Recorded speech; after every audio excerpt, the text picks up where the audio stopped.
හයි කට්ටිය කොහොමද? කට්ටිය ගොඩක් එන්නේ නැත්තේ තම්බ්නේල් එකේ බලලා මොකද්ද මේ බල්ගේරියාවේ තියෙන ලංකාවේ අගනුවර කියලා. අපි යමු බලන්න තා පොඩ්ඩකින් ඒක. මුලින්ම කියනවා ඔයාලට මම මේ channel එකේ ඉන්නේ ඉස්සරහට බල්ගේරියාවට කොහොමද ඔයා වර්කර් කෙනෙක් විදියට එන්නේ සහ බල්ගේරියාවේ ඇතුලේ විස්තර මේක යුරෝප් රටක් කොහොමද යුරෝපයට ඔයා එනවනම් එන්නේ රොමේනියාව බල්ගේරියාව එක ආසන්නයේ තියෙන රටවල් ගොඩක් ලේසියෙන් එන්න පුළුවන් රටවල්. ඒ වගේම විශේෂත්වයන් තියෙනවා මේ රටේ. මම ඉස්සරහට YouTube channel එකෙන් කියනවා ඒ සේරම. හරි අපි යමු මොකද්ද මේ බල්ගේරියාවේ තියෙන ලංකාවේ අගනුවර කියලා බලමු. Hi guys කොහොමද බස් එකක් එනකන් ඉන්නේ වර්ණා සිටි සෙන්ටර් එකට යන්න. සාමාන්‍යයෙන් අපි ඉන්න තැන ඉඳලා විනාඩි 15කට 20ක විතර කාලයක් යනවා සිටි සෙන්ටර් එකට යන්න. සහ ඉතුරු විස්තර කතා කරමු අපි එහෙට ගිහිල්ලා.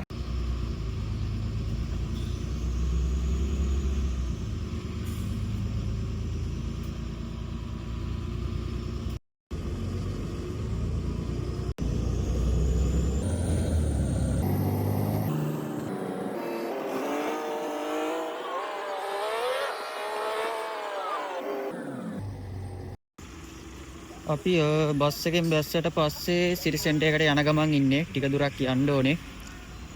මේ වගේ ලස්සන පරිසරයක් තමයි තියෙන්නේ. ඉතින් අපි ඉස්සරහට ගිහින් විස්තර කතා කරමු.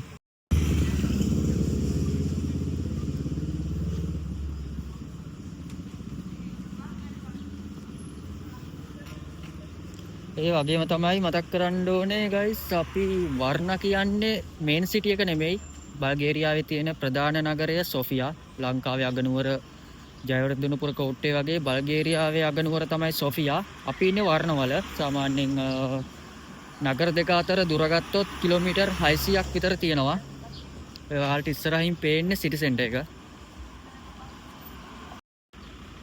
මම ඔයාලට වීඩියෝ එක මුලදී කිව්ව නේද ලංකාවේ අගනුවර පෙන්වන්නම් කියලා. මම දැන් ඔයාලට පෙන්වන්නම්. ඔයාලට පේනවා ඇති මෙතන පොඩි චූටි කොටු වගේ තියෙනවා ඉස්සරහා.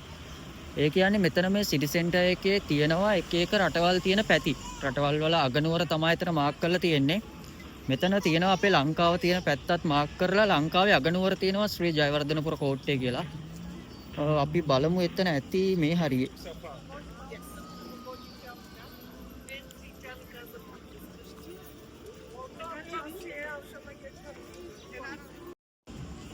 හරි guys ගොඩක් අමාරුවෙන් හොයාගත්තා. මෙතන ගොඩක් සිටිස් තියෙනවා. මෙතන මෙන්න මෙතන තමයි තියෙන්නේ ශ්‍රී ජයවර්ධනපුර කෝට්ටේ. මම ඔයාලට පෙන්නන්නම්. මේ පැත්තට වෙන්න තමයි මෙහි ලංකාව මාක් කරලා තියෙන්නේ. මේ වලට පේන ඇති ටිකක් අපහැදිලි ශ්‍රී ජයවර්ධනපුර කෝට්ටේ. මේ තියෙන අනිත් රටවල් ටික.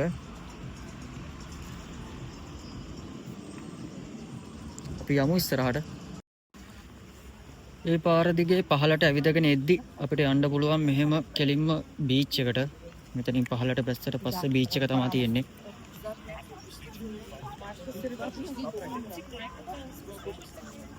මෙහා අය කතා කරන භාෂාව තමයි බල්ගේරියානු භාෂාව. ඉංග්‍රීසි කතා කරන අයත් ඉන්නවා ගොඩක් මාඩුයි. සාමාන්‍යයෙන් තරුණ අයට පුළුවන් හොඳට ඉංග්‍රීසි කතා කරන්න. මෙහි ඉන්න වයසක අයට නම් බෑ.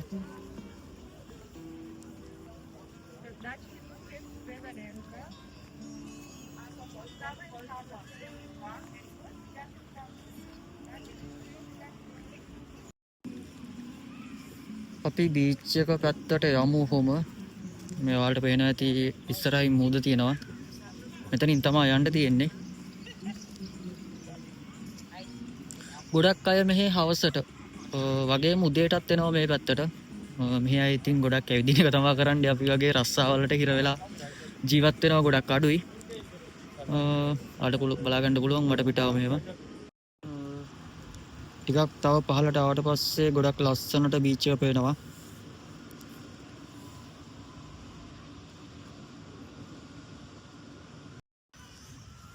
තවත් බීච් එක ළඟට පහළට ආවට පස්සේ අපිට මේ වගේ හොටෙල් සෙට් එකක් තියෙනවා දිගටම. අපිට බීච් එක පැත්තට ඇවිදගෙන යද්දි මෙහෙම දිගටම පාරේ යන්න ඕනේ. ගිහිල්ලා පහළට තමයි බහින්න තියෙන්නේ. මේක ටිකක් දුර යන්න ඕන නිසා මම වීඩියෝ එකේ පොඩි කැලිටි එකක් විතරක් මේකට ක්‍රොප් කරලා දාන්නම්. අපි යමු ඉස්සරහට. ගොඩක් ලස්සනයි ඉතින් මේ පැත්ත ඇත්තරම.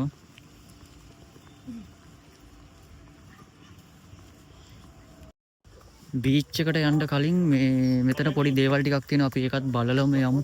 මෙතන නැවක් තියෙනවා. මෙයාලගේ පරණ.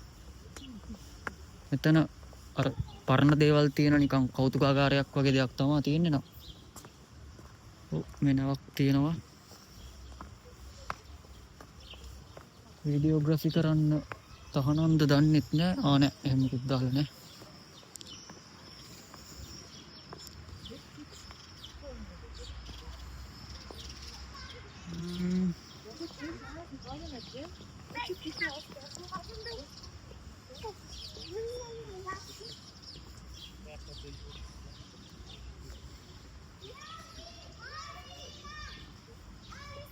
මෙතන ඉස්සර මෙයාලා පාවිච්චි කරපු මෙයාලගේ නේවි එයා ෆෝස් පාවිච්චි කරපු යුද උපකරණ වගේ දේවල් තමයි තියෙන්නේ.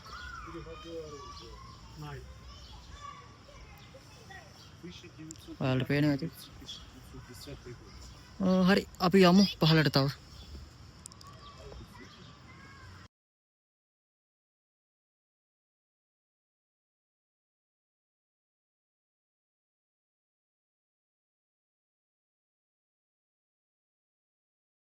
හරි කට්ටිය මං හිතන්නේ වීඩියෝ එක කට්ටියට වැදගත් වෙන්න ඇති. අපි ඊළඟ වීඩියෝ එකෙන් හමු වෙමු.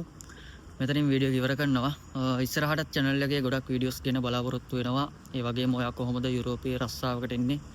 බල්ගේරියාවේ රස්සාවකට එන්නේ කොහොමද ඇප්ලයි කරන්නේ? ඒ වගේ දේවල් සහ බල්ගේරියාවේ ඇවිදලා ගොඩක් වීඩියෝස් ගැන බලාපොරොත්තු වෙනවා.